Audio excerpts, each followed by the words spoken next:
Well, every year there's a fun little exercise that I do. I was going to get my schedule grid out, but there are too many things on top of it, so I can't do that. But I get the schedule grid out and I look at the best and the worst matchups for quarterbacks, running backs, and tight ends, not so much wide receivers. I lump them in with quarterbacks in the fantasy postseason. And then I tell you, hey, this guy's got a great schedule. Maybe this year it won't matter as much. We got the COVID stuff going on. We don't know if those games are going to be played, but we're going to do it anyway because you've been asking who has good playoff matchups, who has bad playoff matchups. Are you ready for a Nick Foles finale? Because he's got some great matchups, and they're actually players that you're going to want to start. So welcome to the show. We're going to talk about that today. It's a trade show, buy low, sell high. And this is one of my longer intros of the year. I think I might just keep it going. It is Wednesday. We did Twitch last night. It was a lot of fun. Might do the show by myself today. I have a lot of good information. We're going to preview Indianapolis, Tennessee. Oh, you know what? Let's bring in Dave and Heath. Let's bring in Heath. What's up, Heath? It was a pretty good intro, like the first quarter of it. It went downhill when you went year, when you said year with some sort of, like I thought something pinched you when you said it. But no, it's good to be back, Adam. I haven't seen you for several days. You look very happy. We're refreshed. Yeah. Yeah. Dave, I see you all the time. Yeah, I know. What's up? Nothing. I need to kick off the podcast with an apology. No. This is not interesting. I don't want to. Two apologies. One to you because I completely squished the Gallman joke that you've been making. Right. Okay. And two to Wayne Gallman for calling him boring because he actually, like, the Giants were able to really run the ball last week and the week before. Like, maybe their offensive line is starting to come around, and Gallman has some burst, man. I know you're also interested. The Giants are doing something that almost no team does. They are rotating their offensive linemen. Their tackles, they've been rotating 3 of them, and they're going to start doing that at guard as well. And which fantasy analyst has the audacity to just not laugh at his friend's funny joke? Gall Dave. All right. Yes. Buy low, sell high. Yeah. I'm sorry, Heath. Would you like to? No, you should have just stopped it. I'm sorry, Heath and listeners. All right. Why don't you guys give us some trade targets? Heath, buy low. You wanna give us some buy low? I thought we were doing schedule talk today. Oh, yeah, we are later. Are you not? Why can't we do it all? Because Adam's trade. No, I'm gonna say a guy because I don't think he's going to be out for a long period of time, and he does fit with the schedule thing. And I'm just going to ride this all the way into him rushing 17 times for 12 yards and not catching any passes. But it's David Montgomery. I still believe. And I don't think, the one thing I don't really think is going to happen is that he's going to miss a week and Lamar Miller or Cordero Patterson or Ryan Nall is going to displace him as a feature back. It is remarkable that David Montgomery has been as uninspiring as he has, and yet still is second behind only Dalvin Cook in broken tackles on the season. His yards before contact per carry, 1.1, the worst in the NFL amongst running backs. And I do expect their offensive line in the second half will gel a little, maybe not have 3/4 of it missing for a game. It'll be a little bit better than it has been. So, and he's involved in the passing game. David Montgomery, he's dirt cheap right now. And he has the best schedule of any running back. He has Minnesota twice. They've been okay this year. They've been kind of bad the last 2 weeks. So I don't even know if that's tough. Minnesota twice. Every other team he faces is 28th or worse against running backs right now. So David Montgomery has the best running back schedule. Okay. Dave, how about you? Buy low? Like Heath, I'm going to ride this one until the wheels come off. It's Clyde Edwards-Helaire. I just do not believe that the Chiefs are going to keep splitting his work 50-50 with Le'Veon Bell. Bell has 15 yards on 10 carries since coming to Kansas City. And, I am also worried about this third down rule not going to him, but it's kind of been that way all year. Edwards-Helaire should be in line eventually to just displace Le'Veon. Le'Veon doesn't have it. It's gone. Somebody dropped Le'Veon Bell for the Lions DST in one of my leagues. Imagine hearing that in August. Crazy. To me, that's crazy. But it's normal now. It was crazy then. I think Edwards-Helaire is a great buy low guy. The people who have him, there were people asking me on Twitter, do I drop Clyde Edwards-Helaire? No, you try and trade for him because the best is going to come here. Ooh, like I know who's more expensive right now. It's Clyde. But who scores more fantasy points rest of the season? Clyde or David Montgomery? Full PPR. I will say Clyde. Montgomery is completely kneecapped by his offensive line. Like I truly believe that if Montgomery played behind a better offensive line, he would be good. But he's a juker, but he's also a gets what's blocked running back. Well, he's getting a lot more than what's blocked. If he was getting what's blocked, he'd be averaging 1.1 yards per carry. Yeah, it feels like he's getting 1.1 yards per carry sometimes with the way that he plays. But he would be considerably better if the offensive line in Chicago were good. Yeah, well, yeah, and I think it was encouraging for Clyde Edwards-Helaire that he was working near the goal line last time out. And I have a segment in today's show I hope we get to where I'm just going to throw out some names as potential big finishers. You're going to tell me what you think of them. And that was a player that I had on there because each of the last 2 years, Damian Williams really didn't get going till the last few weeks of the season. And then they gave him a ton of work. And he carried your fantasy teams and he carried the Chiefs last year to a Super Bowl. Now, 1 year was because Kareem Hunt got suspended, but last year they were committee for most of the season. And then they finally said, all right, Damian Williams is our guy. So fingers crossed. Hope that happens with Clyde Edwards-Helaire. Hopefully maybe as soon as next week after the bye. How about sell high? Dave, Heath, who wants to go first? DJ Chark had a pretty good game. And I don't think he's going to be quite that good every week. Jake Luton was a less mobile version of Gardner Minshew. 21% of his throws were bad. To Chark himself, 25% of the targets were bad. But I think Chark can be good, but if you can get crazy value for him, like someone really needs a receiver and they buy into this, you should do it. Okay. DJ Chark, would you sell him for? Yeah, you'd sell him for Tyler Lockett. Heartbeat. Then no one would give me that. Would you trade? But that's the type of sell high I'm looking for. I don't know that. People are really freaked out about Tyler Lockett. Yeah, I know. Would you trade him for David Montgomery? DJ Chark. Yes. You'd rather have Montgomery. Okay. Yes. Heath, sell high. Oh man, I think I'm this is risky. But if you really wanted to swing for the fences and avoid a little bit of risk and a bad schedule in the second half, I wonder what you could get in addition to an elite wide receiver for Dalvin Cook. Can you get a? How do you hate him? What? I love him. He's awesome. He's on several of my teams. Okay. But he's or maybe tied for the biggest injury risk in fantasy football. And his schedule in the second half is not very good, which probably doesn't matter. Let's clarify that, though. His schedule in the fantasy playoffs is not very good. Okay. But the 3 games before that are Dallas, Carolina, and Jacksonville. That's really good. Yeah, that's great. Then it's Tampa Bay in week 14, Chicago in week 15. Quite frankly, I don't really think that's. We'll get a sneak peek of what that'll be like this Monday. Yeah, exactly. Could I trade Dalvin Cook for Devontae Adams and David Montgomery? I think that's pretty reasonable. I would. Could. I would take Adams and Montgomery. Okay. He is averaging. Only Christian McCaffrey is scoring more points per game than Dalvin Cook so far. And they're both scoring like 28 points per game or something crazy like that. It's been quite the ride, but it's really, a lot of it's the last 2 weeks. If you want to know Dalvin, no, he's been great all year, but the last 2 weeks have been ridiculous. Last 2 games, Dalvin Cook's 16 game pace based on the last 2 games is 2,952 rushing yards, 872 receiving yards, and 48 touchdowns based on his last 2 games. All right.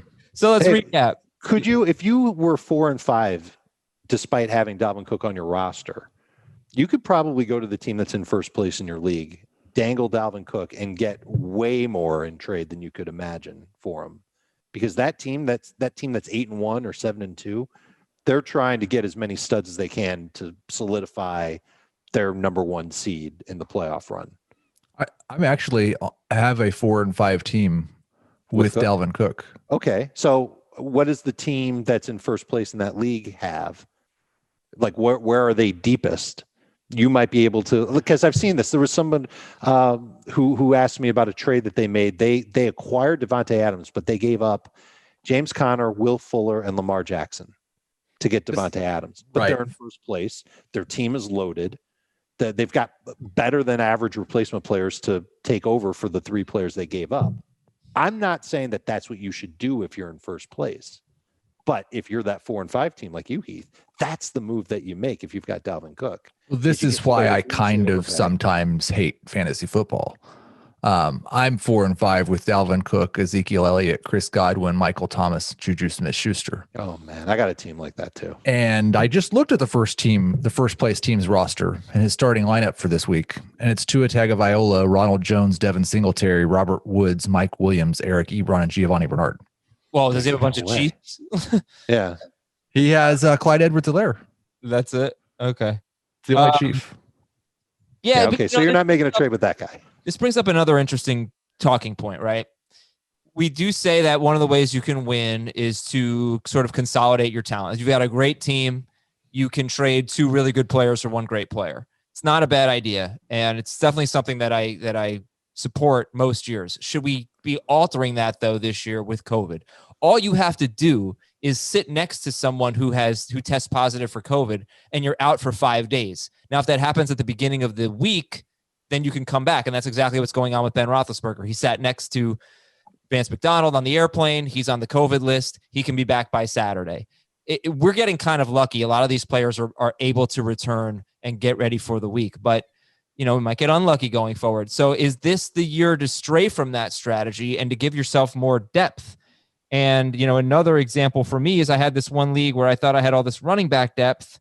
And then all of a sudden, Darrell Henderson gets hurt. Hopefully he's back. Got lucky with the bye week there. Myles Gaskin gets hurt. And all of a sudden, my running backs aren't that good anymore. So, is this a year to stray from that strategy of consolidating and trading 2 for 1 and instead just play it safe and keep your depth?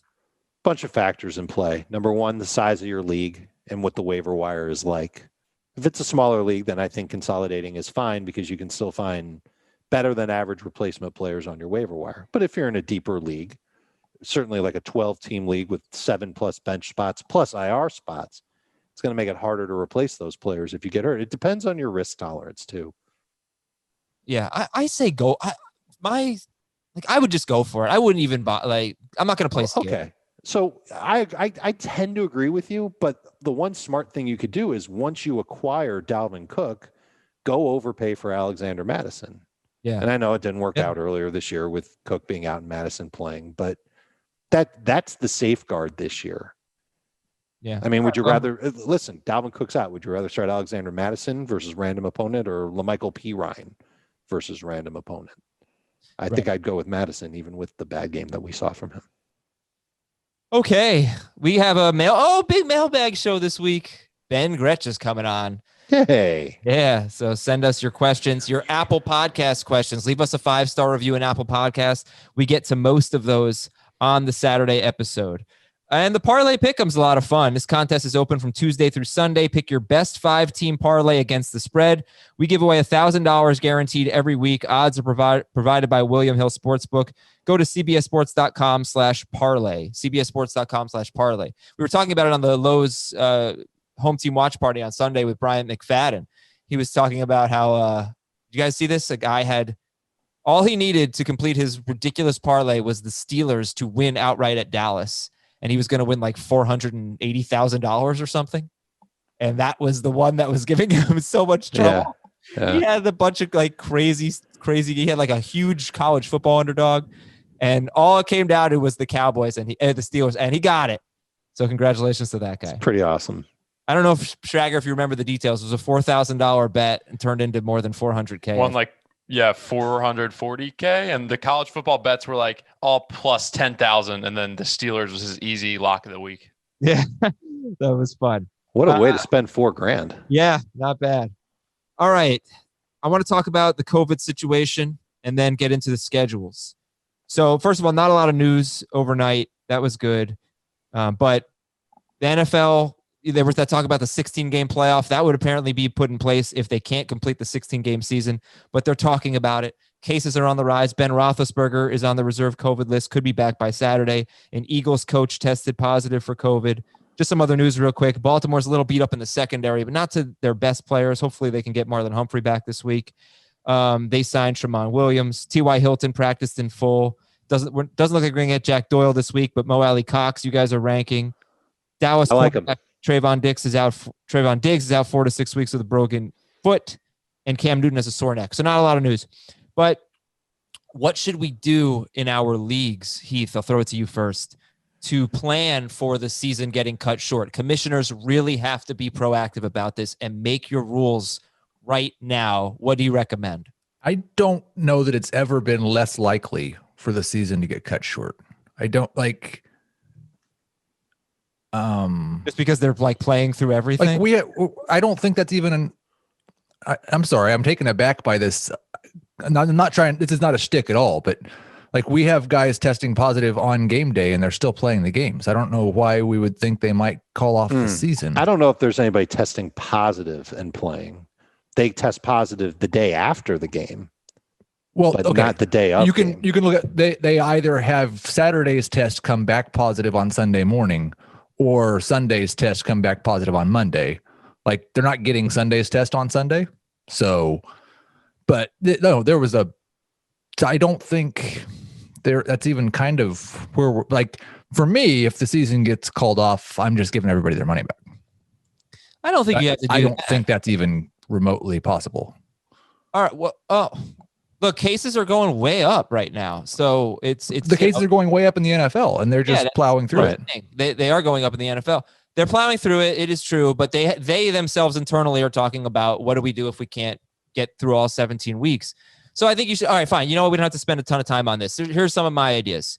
You can just make it a total points thing. And you can say, look, we have standings now in case we'll play it out like normal in case the season plays through. But if the season gets cut short, we go to total points. You could. Can I just say one other thing? If you like, we talked about this before the season. If you didn't set a contingency plan before the season, then the only option is to give people their money back. You can't set a new parameter for how you're going to distribute out winnings in the middle of the season if you didn't make a plan before the season. I mean, that's a decent point. But if people don't agree with that, here are some other options. Right. Half the league's going to agree with that and half the league's not. Yeah, well, look, I'm that's why you can't change something. Leagues. I'm in the commissioner of 2 leagues and neither of them are for money. So not everybody's playing for money here. So, so the other thing you could do is this is, I think, a good idea. If you get to the fantasy playoffs, this is what I did for baseball. I did a total points playoff. You know, I set up head-to-head matchups, but they didn't really matter. So that's something you could do. I don't remember why I did that exactly. I think it was just because the season was so different and I didn't, you never know when the season's going to get cut short. But you could do a total points playoff instead of a head-to-head matchup playoff. You could do that. You also need to know what to do just in case. Let's just say they play all the Sunday games, but then they can't complete the Monday game or something like that. Do you just revert to the previous week's scoring and forget about the current week? You have to have these things in mind. That's probably not going to happen. But all right, you know what, y'all, it's up to you. You can ask the fantasy cops if you want, but have some ideas of what to do in case the season doesn't play out. I think a total points postseason might be helpful for you. And another thing you can do is just start the playoffs early and expand the field. Instead of weeks 14, 15, 16, maybe you do a 4-week playoff with 8 teams or something like that, or I don't know, however many that you would. I almost think it's not worth with a bye, 2 buys. Yeah, these are all good, like spitballing ideas, and I'm all for brainstorming on that. But we haven't had a game postponed since week 4 or 5. I know, but the cases are rising. I know, but the cases were rising in the off season too. The NFL has, by and large, done a very good job with their entire process, and they've added protocols mid-season to make things tougher for the disease to spread if it gets into any of their buildings. I'm thinking we don't react quite yet. If you want to put the Heath's contingency plan is the best one. You just let your league know right now, if you haven't already, if the season gets postponed for whatever reason, everybody gets their league dues back. Well, And how I is think that that fair? that's I mean, fair. the guy or the girl who's just crushing in their league, they're 8-1, they got a 100-point lead. You're just going to give everybody their money back? I think that that's probably just the most fair thing to do now. What if you did half? What if you It said we're giving happens. everybody half their money back? Here's the Another alternative. half's It going to is the top point scorers. the commissioner could give out some of the money Right. to first, second, third, and then keep the rest and put it toward next year. And now you're playing for a bigger prize pool next year. I like That the could be a hybrid solution. model. I like the hybrid model. You want to give some of the money back, give some of the money back, but first, second, and third in points deserve something. That's not the way we started this season. We weren't playing a points league. Like the first place team that wins telling the you. regular season. We are walking on a bridge that we don't have to cross yet. All right, Yeah, fine. exactly. Fine. All right, Dave, you know what, man? I need to chill. We Yeah, all seriously. need to chill, right? We need that moment to chill. We're always on. COVID's got us stressed out. We just want to sit back and watch football. Meanwhile, college football games are getting canceled, so that's ruining our Saturdays. I just need a moment to chill. Dave, what do you do when you need a moment to chill? I grab an ice cold Coors Light, and I've got a buddy who's in the mortgage business, and that business is going crazy right now. And he called me up and, Dave, I'm stressed out. I'm behind in my work. Things are going crazy. My family's wondering where I am because I'm working so hard. And I just tell him, you got to do what I do and just take a moment to chill and crack open an ice cold Coors Light. There's only one beer out there that's literally made to chill, and it is Coors Light. And they want you to know that no matter what sport is on this fall, Saturdays are your time to chill. You work hard all week long. You set fantasy lineups all week long. You do the waiver wire work on Tuesday night. Man, when you get to Saturday, there's nothing better than cracking and open a nice cold Coors.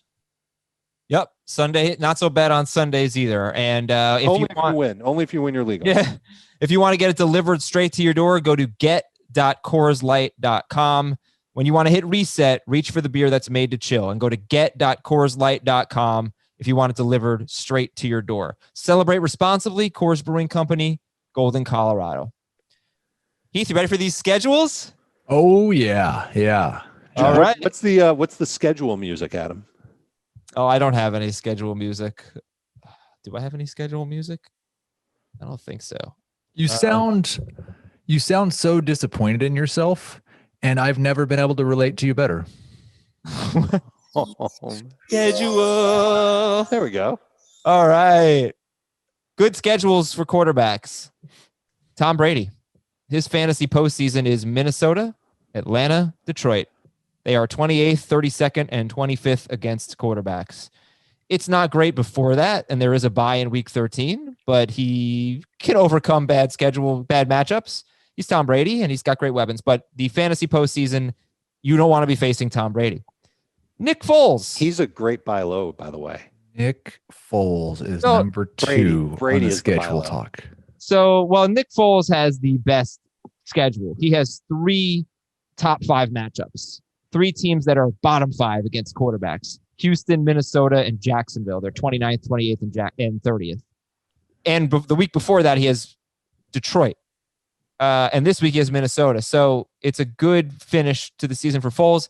Does that matter in your regular 1 quarterback league? No. But for me, I have him in a 2 QB league, and I have 4 quarterbacks. So I'm going to try to make a trade this week. And I don't think I want to trade Nick Foles because this actually does resonate with me a little bit. I'm not expecting 30 points, but I maybe 22, something like that. You'll take that from Nick Foles against Houston, Minnesota, and Jacksonville. Like, for example, I might start him over Baker Mayfield in the fantasy playoffs. Baker Mayfield doesn't throw enough. Well, Nick Foles has played 2 good matchups so far this season. He threw for 188 yards and 3 touchdowns in 1 half against the Falcons. Yeah. And he threw for 335 yards and 2 touchdowns against the Titans.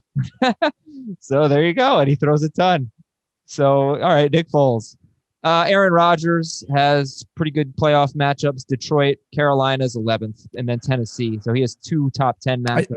This one's interesting to me because how much do we factor in the fact that 2 of those games are in late December at Lambeau? Yeah, I don't know. He's usually pretty good, right, in the snow. But no, I guess I don't have any idea. I'd have to look into that. Do we know it's snowing? We don't know that it's snowing. It's very warm. I would be more interested in December home games than, and I'm going to do some research while you talk about some other quarterback. Yeah, because one's at Detroit, and then the next 2 weeks, 15 and 16, are home. Ryan Tannehill is also looking at a pretty good schedule. Now, it is bad the next 3 weeks. Colts, we're going to preview that game in a bit. Colts, at the Ravens, at the Colts. Do the Colts have a great pass defense? I'm not sure. I think it's pretty clear they have a great run defense, but still, we don't love it. But then after that, Cleveland, Jacksonville, Detroit, Green Bay. It's a very good finish to the season. Green Bay is only 12th against quarterbacks. They managed to keep points off the board. I think they don't see a lot of pass attempts. But, Tannehill, we knew he had a stretch in the middle of the season that was bad, but it gets pretty good after that. So there are your good schedule quarterbacks: Brady, Foles, Rodgers, and Tannehill. Your bad schedule quarterbacks are Josh Allen. He has Pittsburgh in week 15, Denver in week 16. Pittsburgh 14, Denver in week 15. That's not a bad matchup. And at New England in week 16. They just see the fewest pass attempts in the NFL, but they're horrible on a yards per attempt basis. So I'm not sure that Josh Allen really has a bad schedule other than Pittsburgh in week 14. I mean, we just saw Joe Flacco have a big game against the Patriots. Right. And let me tell you I'm not so sure I'm scared of them anymore. This one's interesting to me. Deshaun Watson. Because we saw him earlier in the year be just fine, 22-ish points against Kansas City and Pittsburgh and Baltimore. And now this recent stretch, Watson's been amazing. He's had basically nothing but great matchups. He's got tough ones to finish the season. He's got Cleveland this week, New England, then Detroit. I don't think those are going to be problems. But so that's weeks 10, 11, 12. How about weeks 13 and on? Colts, Bears, Colts. They are 1-3-1 against quarterbacks. Cincinnati and Tennessee, that's fine in weeks 15 and 16. So it's not so much the fantasy playoffs, but it's weeks 13, 14, 15. Okay. You know what? Okay. It's weeks 13, 14, 15. Colts, Bears, Colts. And then week 16 is the Bengals. What do you think about it? I think you're getting to week 16 probably. You're making a joke? No. What do you mean? Those are legitimately bad matchups. Oh yeah. So what does that mean for you with Deshaun Watson? I mean, sell high? Could. I mean, yeah, it's a pretty good time to sell high. Mm-hmm. Okay. I did some research on Aaron Rodgers. He has played 4 home games in December in the past 3 seasons. He has 1 game with multiple touchdown passes. He has 1 game with more than 203 yards passing. He has 0 games with more than 233 yards passing. Wow. Wow. Great call. Great spot. So I don't know if that matters at all, but those are the facts. Okay. All right. So let's recap. Brady, Foles, Rodgers, and Tannehill have good schedules on paper in the, later in the year, but you just heard the whole thing about Rodgers in December at home. Whereas Josh Allen, we're not convinced he has a bad schedule, but Deshaun Watson legitimately does. Now, the one thing I'd say is let's see how Tannehill does against the Colts this week. And we'll find out a little bit more about the Colts pass defense because they have had a very easy schedule. But if they do well against Tannehill, then maybe it's some alarm bells for Deshaun Watson in weeks 13, 14, 15. Yeah, I don't know if Tannehill having a bad game is going to make you nervous about Watson. I just think it might tell us a little more about the matchup against the Colts. That's all. All right, running backs. Good schedule running backs. Derrick Henry. It's actually pretty terrible for the next 3 weeks. Colts, Ravens, Colts. They are top 4 against fantasy running backs. Then it is unbelievable. And this is the time of year where Derrick Henry gets going anyway. But his last 3 games, his fantasy playoffs are Jacksonville, Detroit, and Green Bay. So I'm re-amending my Dalvin Cook sell high, and we're going to wait until this primetime game against the Colts and hope Derrick Henry struggles a little bit, and then we're going to sell Dalvin Cook for Derrick Henry and a very good wide receiver. Okay. Because he's going to destroy Jacksonville, Detroit, and Green Bay in the fantasy playoffs. Jonathan Taylor. I have a tough time buying into this, but he has 4 matchups against teams that are 29th or worse against running backs. This week against Tennessee, I don't think it's that great of a matchup. They've been really good the last 5 games against running backs, at least per carry, giving up some points. But they're giving up touchdowns. They're giving up touchdowns. Running back has a touchdown every game against Tennessee this year. But he's got Houston, he's got Vegas, he's got Houston again in week 16 might be tough against Pittsburgh, but the matchups are great. Does it matter? I don't know with Jonathan Taylor. We'll see what his role is. He's got to start playing freely. And I think that's what the Colts are waiting for. I think the Colts are going to give him every opportunity to get there. But he's splitting the rushing downs work with Jordan Wilkins, and Nyheim Hines is the hurry up back, the passing downs back. David Montgomery, we already talked about, best remaining schedule. And then two teams that probably doesn't matter, but I guess I shouldn't say that. I'll let you guys determine that. The Broncos and the Patriots. Like if Damian Harris is locked in, he could be pretty good down the stretch, but obviously we don't know if that's going to be the case. But yeah, Patriots and Broncos have good schedules. There you go. Running backs with bad schedules. This one I think is very, very important. Kenyan Drake. I don't know if anybody's really into Kenyan Drake. Oh, he's a terrific buy low. You think so? Yes. But he's got some very good run defenses coming up. Very good. Maybe he's not such a good buy low then. Yeah, look, I hate the schedule. I mean, Buffalo's not good. That's this week if he's back. Seattle is a good run defense. They're 12th against running backs. New England's a fine matchup. But then after that, so we're talking that's week 10, 11, 12. Weeks 13 and on, the Rams, the Giants, the Eagles, the 49ers. That's weeks 13, 14, 15, 16. Those are four really good run defenses.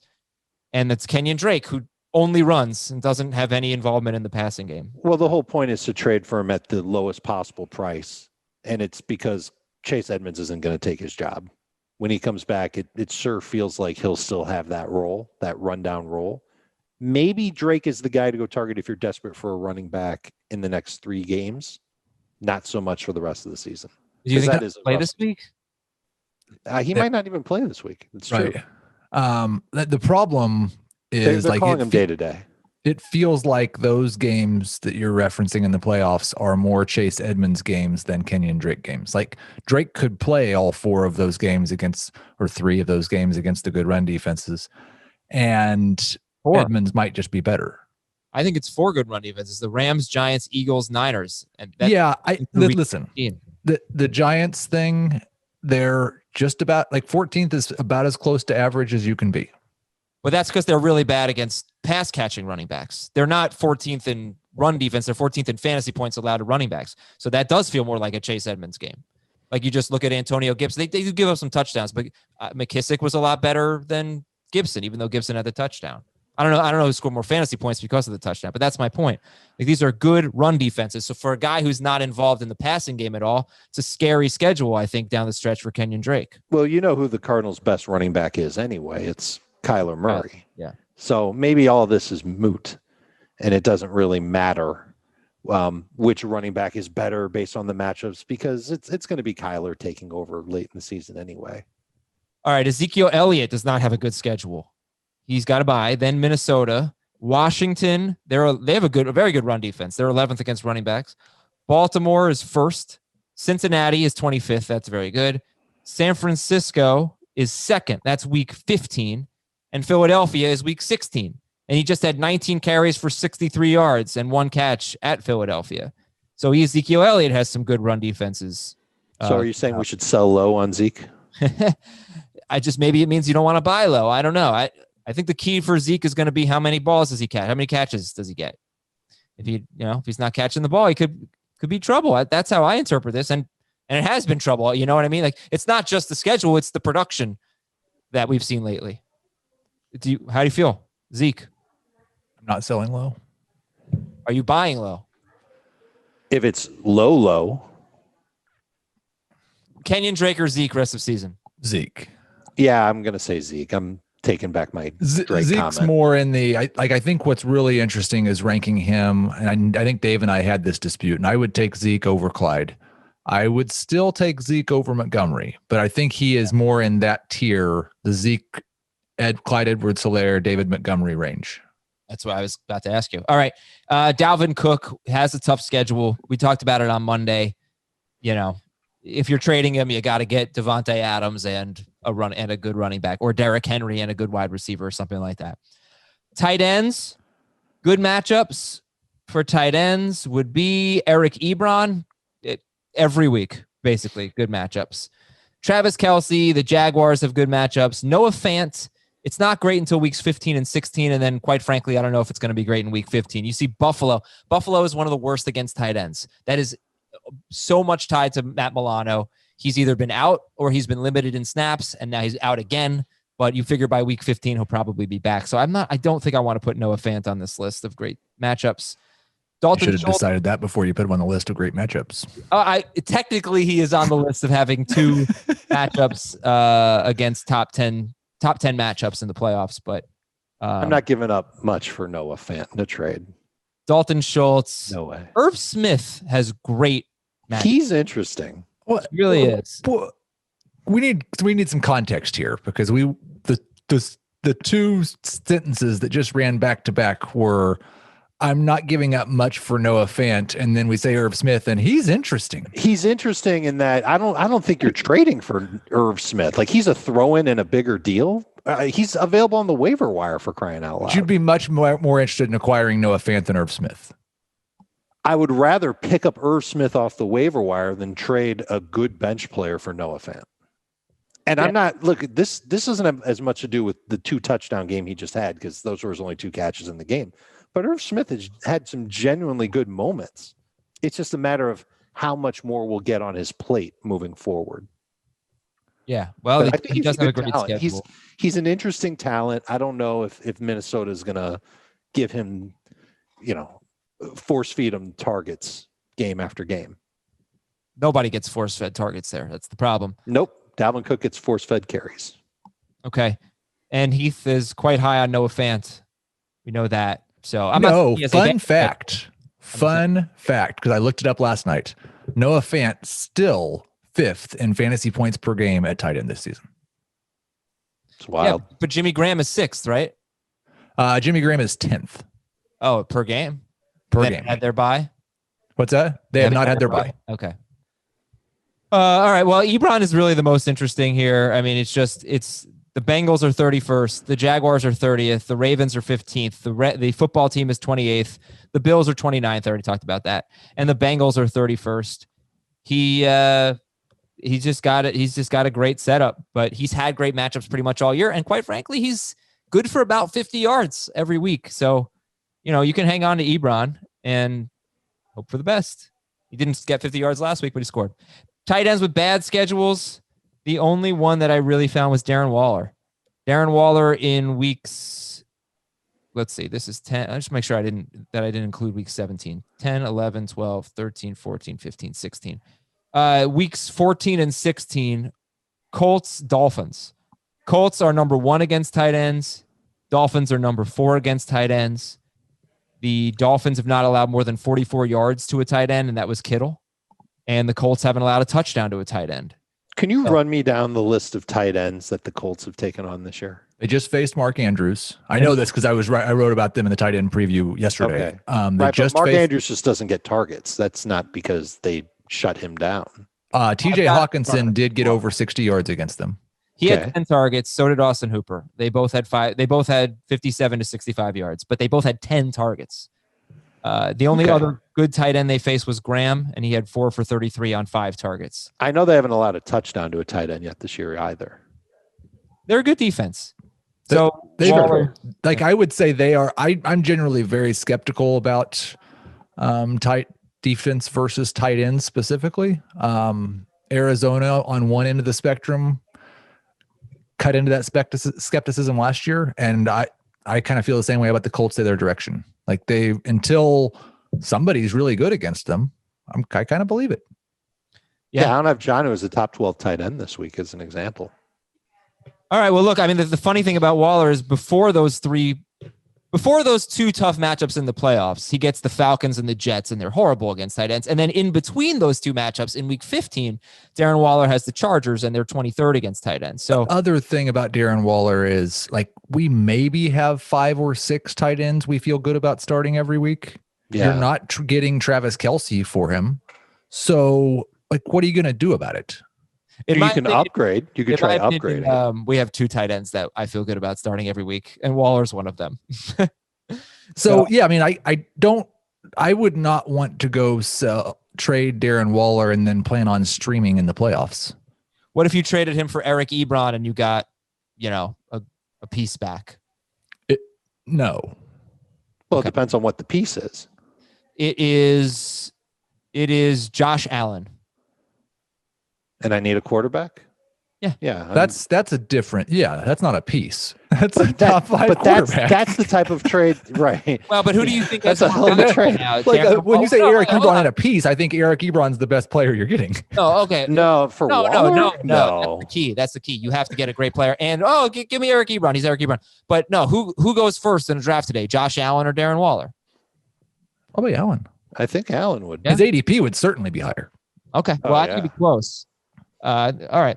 Okay, let's get to the Colts and the Titans here. Let's preview this game. But to recap the tight ends, the good schedules were Eric Ebron, Travis Kelce, Irv Smith, I'd say, and the bad schedule was Darren Waller. This is an interesting game. Thursday night, Indianapolis at Tennessee. Dave? No.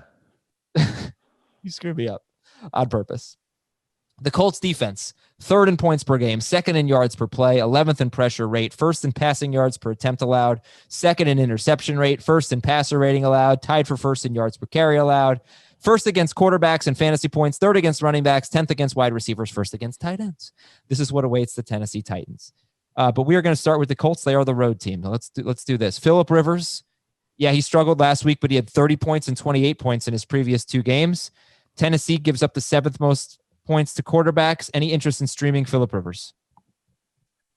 Rather start Locke, rather start Tua, would I rather start Baker? I think I would. I'd rather start Nick Foles. I think I would rather start Foles. I have a hard time trusting Phillip Rivers to come through with 250 and 2 and no turnovers.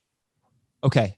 Let's talk about the Colts running backs. You guys have Jonathan Taylor as a low-end starter between 18th and 22nd in the rankings. He has 1 game this year with more than 68 rushing yards, and in that game, he had 26 carries. And the Titans' run defense in their last 5 games, running backs are averaging 3.48 yards per carry. They are averaging only 28 receiving yards per game. They do have 7 total touchdowns, though, in those 5 games, 3 receiving, 4 rushing. So, Heath, Jonathan Taylor, starter sit, and then what about Jordan Wilkins and Nyheim Hines? Like you're hopeful that you have 2 running backs that are better than Jonathan Taylor that you can start over him.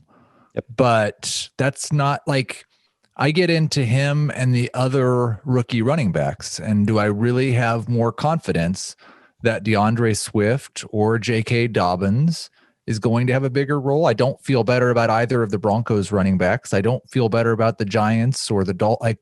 There's just too many bad running backs for me to say you should definitely sit Jonathan Taylor. I would start Jerick McKinnon over him if Raheem Mostert doesn't come back. I would start Antonio Gibson over him. I would start Leonard Fournette over him in full PPR. I'd start Duke Johnson over him if David Johnson doesn't come back. I'd start Gio over him if Nixon doesn't come back. About McKissick?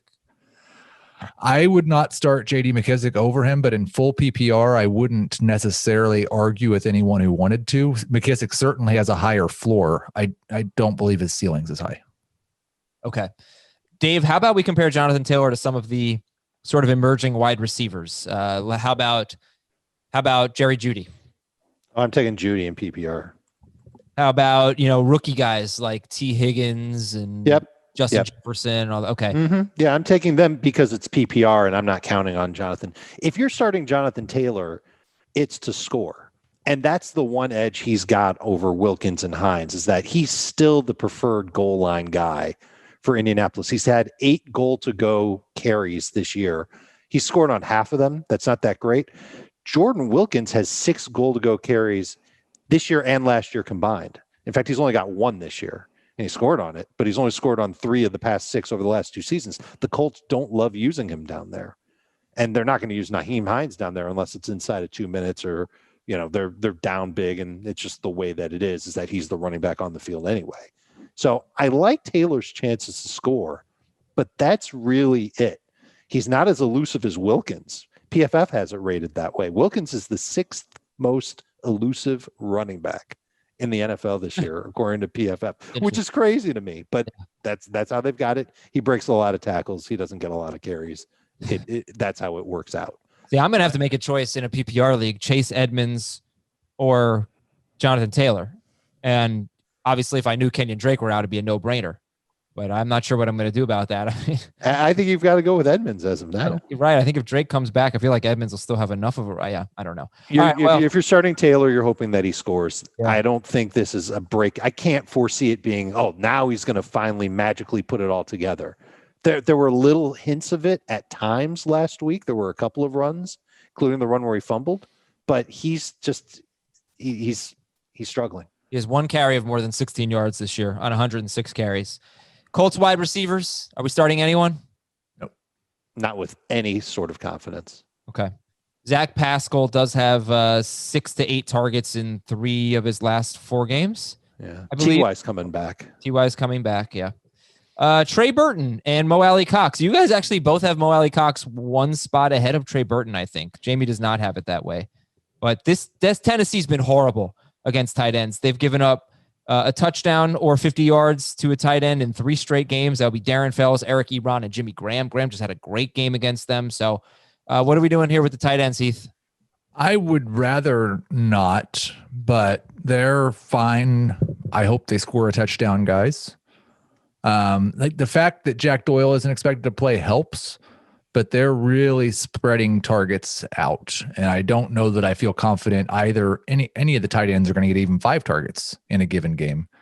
And as bad as tight end is, 5 targets probably means 3 catches, and that's pretty terrible. Like it's just you're praying for a touchdown. Alley Cox has had 3 catches each of his past 2 games, and he played the same exact amount of snaps as Trey Burton last week after Jack Doyle got hurt. Technically, he played 2 more, but there were also 2 spikes that Phillip Rivers made while Mo Alley Cox was on the field. I don't know if it's fair to call that a snap that he played. But back in week 2, there was no Doyle. There was also no Burton. Alley Cox played 67% of the snaps. And I would imagine that he will play a lot of snaps this week with Doyle out, that big middle of the field rangy target for Phillip Rivers to throw to. And the Titans have allowed at least 11 PPR points to a tight end 3 of their past 4 games. He is a sleeper. He is a DFS super sleeper. Who is the best tight end in this game? Still Jonnu? Yeah. I have Jonnu ranked. They're very close together. Jonnu, Cox, Burton. Okay. And Jonnu Smith, stay on Jonnu here, because he has, I think, 2 or fewer catchers in 4 straight games. And he was invisible until like 8 minutes to play last week. And then back-to-back plays, he had 32 yards and a touchdown. Remember, the Colts, we were just talking about it. Best team in the league so far against tight ends. Yeah. They have not given up a touchdown. So would you start Jordan Reed over Jonnu Smith? I can't. I'm still going with Jonnu. Like I'm actively trying to find tight ends to move ahead of Jonnu, but Jordan Reed, just because we don't know, and maybe we're not going to find out today, but like he was on a pretty serious snap count last time that they played, and maybe he gets a lot more, but it kind of looks like they want Ross Dwelly on the field too. And with Ayuk back, I don't feel confident in how many targets Reed's going to get. Okay, but Dallas Goedert over Jonnu? Oh yeah. Oh yeah. Austin Hooper? Yeah. Those guys are like top 10 guys. Yeah, assuming Austin Hooper's okay. Yeah, okay. All right. He's been practicing. I think he will be fine. Ryan Tannehill, starter sit. I'm sitting him. I can find at least a dozen other quarterbacks I'd rather have. His track record's been great, but I think that's the only pro case you can make for him. Colts have been great against quarterbacks. We talked about that last year. Tannehill played against the Colts, 17 fantasy points. I think it was his worst game as a starter last year. And part of it was because Derrick Henry just went off. And it wouldn't surprise me in the least if that's what happened on Thursday. I mean, with the way their run defense is played, that would actually surprise me quite a bit. Yeah, he's a borderline starter. I don't love him, but there are no streamers that I would start over Tannehill. Drew Lock? Drew Lock is not my favorite streamer this week, and no. Tua? There are no streamers that I would start over Tannehill this week. Who's your favorite streamer this week? I'm just curious. It's Baker Mayfield. Okay. Well, he's got Houston. But I would not start Baker Mayfield over Tannehill either. All right, let me wrap this up here. I want to talk about Tannehill real quick because he's played now in the last 2 seasons with Tennessee, 5 matchups against top 10 teams against quarterbacks. And in those 5 games, he has scored 22, 7, 22, 18, and 20 fantasy points in 6-point per passing touchdown leagues. That includes last week against Chicago. It includes Pittsburgh earlier this year.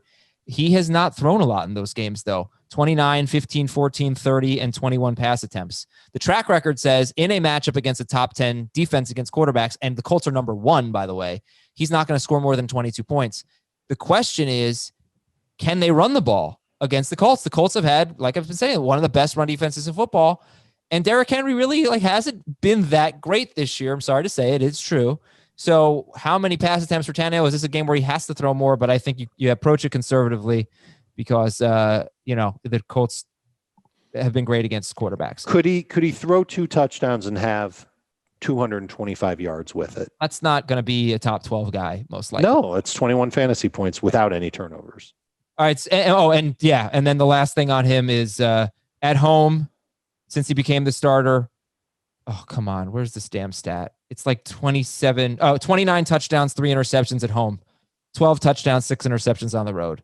So he probably won't turn the ball over. But two touchdowns, no interceptions sounds about right. Start Derrick Henry, even though it's a tough matchup. A.J. Brown is a top 9 wide receiver in both formats. Corey Davis, starter sit. We'll finish with this. I'd try to get away from him. I feel similar to Corey Davis that I do about Tannehill, I think. Like, I've got him as a borderline number 2, and I'm probably going to start him in most places. But I wouldn't I'd be pretty happy if I had better wide receivers to start. All right. I was excited about Marquise Brown last week because the Colts pass defense in 3 games before week 9, they gave up 88 yards or a touchdown to multiple wide receivers in every game. The Browns, the Bengals, and the Lions without Kenny Golladay. So I really thought this was a vulnerability. The Ravens didn't really take advantage of that, but that's different. So maybe the Titans can. All right. Jonathan Taylor or Corey Davis? I think I'd probably take Davis in full PPR, Taylor and non. Yeah. Okay. And both DSTs are in play here. The Titans are higher in the rankings for the most part. In fact, Heath has them 5th. But both DSTs are in play here. They're hot. Yeah. Well, they scored a touchdown last week, I believe. Yep. That always helps. All right. We got about 10 minutes left. We're going to read our Apple Podcast questions. I do have more segments, too many segments, which I knew would be the case. Let's read Apple Podcasts. Let's see what we got. Not a lot this week. Make sure you get them in. Here's one from D Duck Fan. Got to read that one slowly, I'd say. Give up Younghoe Koo and what? Is this real? Younghoe Koo and Jonnu Smith get Kenny Golladay? What is that? A+. Yeah. You should do that. Yeah. All right. Well, you wrote it in Apple Podcast. We read it. Someone out there is thinking, well, at least I got Younghoe Koo. From the Pug Lord 15. Give up Zeke and Lamar. Get Aaron Jones and Adam Thielen. Oh, my goodness. I have Herbert and Tannehill on my bench. So he gives up Zeke and Lamar for Aaron Jones and Adam Thielen. It might be kind of close to a fair deal if it's a 2-quarterback league. If it's a 1-quarterback league, the Aaron Jones side wins mightily. He also says, dear Greenwood, Green with an E at the end, Holmes and White. Ooh, I have no idea. Greenwood, Green, Holmes, and White. Well, we'll look at it. Could be linebackers. Are those Steelers linebackers? Because of according Green. to Google, yeah. LC Greenwood. Yeah. Okay. Joe Green. And then Holmes and White threw me off. Dwight White and Ernie Holmes. I was thinking Kevin Green, but okay. Steelers. Is that Steel Curtain? I mean, it might just be the Steel Curtain. I don't know. Fill in the blank. I'm taking the victory on that one. Fantasy Football UK podcast says J.D. McKissick is a blank running back rest of season with Alex Smith at QB. PPR only. Low end number 2. From Andrew, the best running backs in PPR and standard rest of season, not named Cook, Kamara, Henry, or Aaron Jones, are blank. Chubb. James Robinson would be next. McCaffrey. Yeah. So McCaffrey, Robinson would be next in terms of points per game so far. I'm not saying that's my answer, but that's kind of an unbelievable thing. He's the Cinderella of the season. Who are the running backs that you just think are just going to be home runs week after week, basically? Because Cook, Kamara, Henry, McCaffrey if he plays, Aaron Jones, and then what? Yeah, Henry can get exactly. there. Henry can get there. Robinson Henry is pretty much there. Said Henry, right? I thought I did, but he should. I didn't hear it. Chubb, I think, can get there. I think Miles Sanders can get there. Sanders. And if Chris Carson comes back healthy, I think he could also be that guy. That's kind of a big if. I'm hopeful for Eckler. I don't know when he's back. What if Joe Mixon comes back healthy? I'd love to see it. I really would. I don't think I can commit to that. I don't think he's going to be like win your league good. He's not Gio. He'll have a couple of win your week good. Not Gio. Gio's been great. All right, from Jason. Young Frankenstein is in the top blank of comedy movies. No idea what you're talking about. I've never seen it. Dave, you ever seen Young Frankenstein? I did when I was younger. I don't remember it the same way I remember some of my other favorite movies. So it's Mel Brooks movie. There's a great scene. If it's Mel Brooks, then it's definitely funny. Yeah, there's a great scene in The Simpsons where Homer's driving Mel Brooks. He's a limo driver, and he says, "Saw that movie Young Frankenstein? Scared the hell out of me." From Ariel. Put it on our off-season viewing list. Yeah, all right. Josh Allen is a blank quarterback rest of season. Top 6. Top 6 is fair. The listener's blank Adams Gallman impression. Hint, opposite of hate. Enjoy. Now we just can't kill it. That's the challenge. And from Charlie Mayo, Kareem Hunt will be a top blank running back rest of season. 15. 18. Okay, we're going to finish the show with about 5 minutes left with my list of players who I think could have big finishes. If I could just find the list. You tell me how you feel. Big finishes. DeAndre Swift. From 6. your lips to the fantasy god's ears. Yeah, might have to. I think that's a 6. Sure. Mike Williams, 7 to 8 targets, 81 or more yards in 3 of his last 4 games. One of those was with Keenan Allen getting hurt. But basically, he's tied for the team lead in targets inside the 10 with only 3, which is very low. But you got a quarterback who's on pace for 4,905 yards and 39 touchdowns. There has to be more than one great pass catching option there. So Mike Williams, what do you think? Is that the 16 game pace or is that the true pace of what he's got? That is that is if you look at the games he's played, the 16 game pace based on what he's played. These are stats. No, come on. But I mean, C+. look, he only missed 1 game. Herbert did, so he could be close to that with the pace. Yeah. Williams is a great receiver to have on your bench and to start in deeper 3 receiver leagues. Tyler Lockett. By the way, look at the next 4 games that they play and the cornerbacks they face. Jalen Ramsey, Patrick Peterson. Well, It might matter in this sense. Ramsey, Peterson, Darius Slay, James Bradbury. Tougher coverage, perhaps, for DK Metcalf. Not saying you hit him, but hopefully that opens up more to Tyler Lockett. Yeah. So he's a good buy low. Another one that we can put on the list. Buy. I asked Nando, I was texting with Nando this morning. I said, give me a player who's going to finish strong. He suggested Sterling Shepard. What do you think? Sterling Shepard. Not. Get him on your team. Huzzah. Yeah, I don't believe it. Finish strong. I don't believe it. Be a, complimentary part of your fantasy squad in PPR. Sure. Drew Brees. I'm done doubting Drew Brees. Done with the Falcons twice in the next 4 weeks. Let's clarify. What is finish? Because Drew Brees has been playing strong. Borderline number 1 quarterback. Yeah, he's going to be in the Josh Allen, Deshaun Watson range. He's going to just behind. Right. Yeah. Okay. So he'll be just about what he's been. Josh Jacobs. What's been going on with Josh Jacobs? The offensive line is supposed to be a strength. It has been hit by COVID. It has been hit by injections of air into the body. It has been hit by suspension to Richie Incognito. It's been hit by Jalen Richard and Devontae Booker taking work away from him. That's the biggest. I'll throw Jacobs out there. League-winning finish. What do you think? I mean, this is kind of the weird thing about Josh Jacobs is he's on pace for 1,400 yards and 12 touchdowns. Like, he's really good.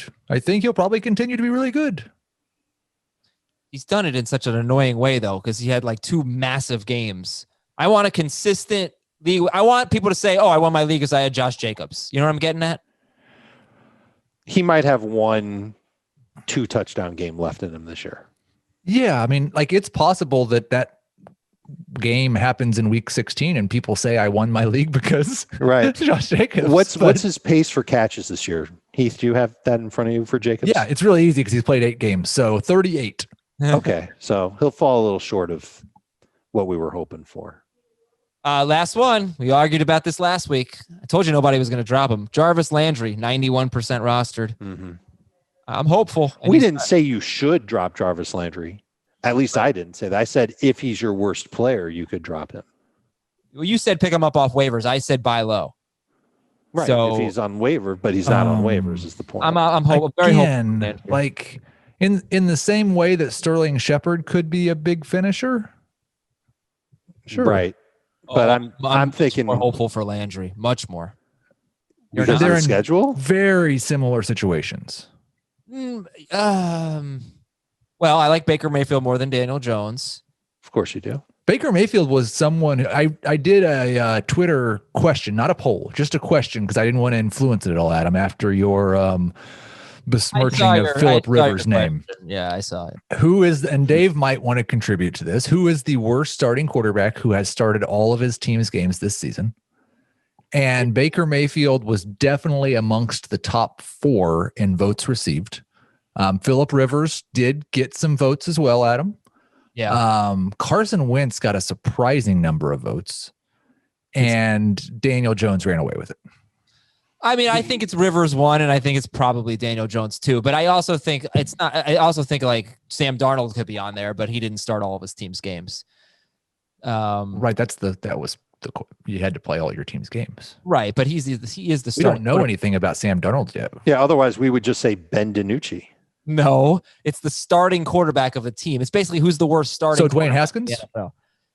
Yeah, he would be the answer. Dwayne Haskins would be the answer. I'm just not sure. Like, I wish Dwayne Haskins had been given the opportunity Daniel Jones has. I don't think it's fair to give that on Baker Mayfield, though. I don't know. I think he's probably a little underrated. Just let's see what happens with him. But this is a big stretch coming up. If he leads the Browns to the playoffs, then I think that'll really mean something. Landry has 5 games left before week 17. 5 games against teams that are currently 20th or worse against wide receivers. So he's a better schedule than Sterling Shepard. Mm-hmm.